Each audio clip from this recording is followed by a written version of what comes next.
Yes, good morning, brothers, friends. வணக்கம் வரவேற்கிறேன். Thank you for your support.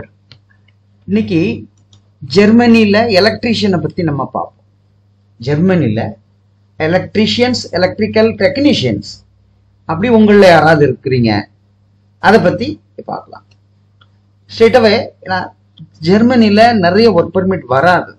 ஏன்னா அவங்களுக்கு பேசிக் வந்து ஜெர்மன் லாங்குவேஜ் தெரிஞ்சால் மட்டும்தான் எடுப்பாங்க. ஓகே, பட் இது வந்து ரொம்ப டிமாண்டட் ஷார்ட் லிஸ்ட். அதனால எம்பாசியில் போயிட்டு ஜெர்மன் லாங்குவேஜ் படித்து ட்ரைனிங் எக்ஸாம்லாம் எழுத வேண்டிய தேவையில்லை. ஸ்ட்ரெயிட்டாகவே பெர்மிட் வரும், விஎஃப்எஸ் அம்மான் போட்டு அடிச்சுக்கலாம். ஆனால் ஒன்று ஐடிஐ எலக்ட்ரீஷியனோ இல்லை டிப்ளமோ இன் எலக்ட்ரிக்கலோ ஏதாவது ஒரு சர்டிஃபிகேட் எலக்ட்ரிக்கலாக ஒர்க் பண்ண படித்த சர்டிஃபிகேட் வேணும். எக்ஸ்பீரியன்ஸ் சர்டிஃபிகேட்டும் சப்மிஷனுக்கு கண்டிப்பாக வைக்கணும். அதெல்லாம் ஒரிஜினல் இருந்தால் ரொம்ப நல்லது. அப்படிப்பட்ட கேண்டிடேட்ஸ் வயசு 50 வரைக்கும் இருந்தாலும் பரவாயில்ல, அப்ளை பண்ணலாம். மினிமம் ஒரு 27-28 வயசுக்கு மேலே இருக்கிறவங்க இதில் தாராளமாக வரலாம். Gulf return, Indian experience, industrial experience, construction line experience, industrial maintenance, இவங்கெல்லாம் இதில் அப்ளை பண்ணலாம். ஓகே மை டியர் ஃப்ரெண்ட்ஸ், இதுக்கு சம்பளம் எவ்வளோ கொடுக்குறான்னா அவன் கீழே கொடுத்துருக்கான். அது வந்து பெர் ஹவர் 27. ஏன்னா பெரிய பெரிய கம்பெனிகள்லாம் இந்த மாதிரி எலக்ட்ரிஷியன் எடுத்தாங்கன்னா அங்கெல்லாம் மோஸ்ட்லி பெர் ஹவர் பேசிஸ் தான். அப்போ 8 hours டியூட்டி ஒரு கம்பெனியில் கண்டிப்பாக வேலை இருக்கும்.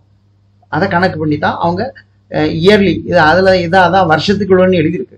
ஸோ அந்த மாதிரி கான்ட்ராக்ட் உங்களுக்கு போது இயர்லி எவ்வளவு அல்லது மந்த்லி எவ்வளோன்னு கொடுத்துருவாங்க. அப்போ 8 hours டியூட்டிக்கு எவ்வளோன்னு நம்ம பார்த்துக்கலாம். 27 hour 27 euro பெர் ஹவர்னு போட்டிருக்கு. நமக்கு அவ்வளோ வேண்டாம், அவ்வளோ ஆசை இல்லை. அப்படின்னா ஒரு நாளைக்கு 10 hours டியூட்டி போட்டாலும் 270. 10 நாளைக்கு டியூட்டி பார்த்தீங்கன்னா 2700. 20 நாளைக்குன்னா 5000 சில்லு. அது பெரிய அமௌண்ட். அவ்வளோ நமக்கு வேண்டாம்.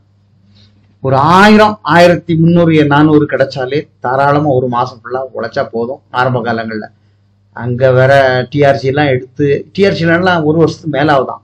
ஒரு வருஷம் 14 மாதத்துக்கு ஆகுதான். ஸோ அது வரைக்கும் நம்ம அளவுல வேலை பார்க்கலாம். ஆனால் டிஆர்சி வந்தால் தான் இந்தியா வந்துட்டு ரிட்டர்ன் போக முடியுங்கிறத நீங்கள் கவனிச்சுக்கணும் தாராளமாக. ஓகே, அங்கே போயிட்டு இது அசைலம் ஆடிக்கணும் அந்த கதையே கிடையாது. அது விசிட்டில் போகிறவங்க பண்ணுவாங்க. நம்ம வந்து ஒர்க் பெர்மிட்டில் போகிறோங்கிறத கவனிச்சிங்க. மேற்கொண்டு டீட்டெயில்ஸ் கீழே நம்பர் கொடுத்துருக்கேன், என்கிட்ட பேசுங்க. இதில் போனோம் அப்படின்னா பெர்மிட் எடுக்க 2 மாதம் டைம் எடுப்பாங்க. ஓகே, அந்த 2 மாதத்தில் நமக்கு பெர்மிட் வந்துச்சுன்னா அப்புறம் சப்மிஷன் இதெல்லாம் வந்து ஒன்றும் பிரச்சனை இல்லை. அப்பாயின்மெண்ட் எடுக்க ஒரு 20 நாள் ஆகும். அது எடுத்த பிறகு அதில் ஒரு 15 நாள் ஆக மொத்தம் 3-3.5 வந்துடும் ஃப்ளைட் டைமுக்கு. இது ரிஜெக்டே ஆகாது, அந்த கேரண்டி நாங்கள் கொடுக்குறோம். அதனால் எலக்ட்ரிக்கல் ஒர்க்குக்கு போகிறதுக்கு, எலக்ட்ரிஷியனாக போகிறதுக்கு என்கிட்ட கால் பண்ணி பேசுங்க. கண்டிப்பாக இதை மற்ற ஃப்ரெண்ட்ஸுகளுக்கு கொடுங்க.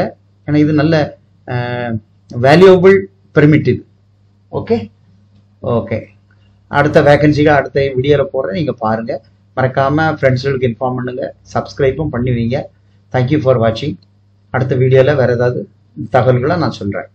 எனக்கு கால் பண்ணுங்கள். நம்ம அடுத்து என்ன செய்யணும், என்னென்ன டாக்குமெண்ட் கொடுக்கணுங்கிறத நான் உங்களுக்கு சொல்கிறேன். Okay, thank you my tears.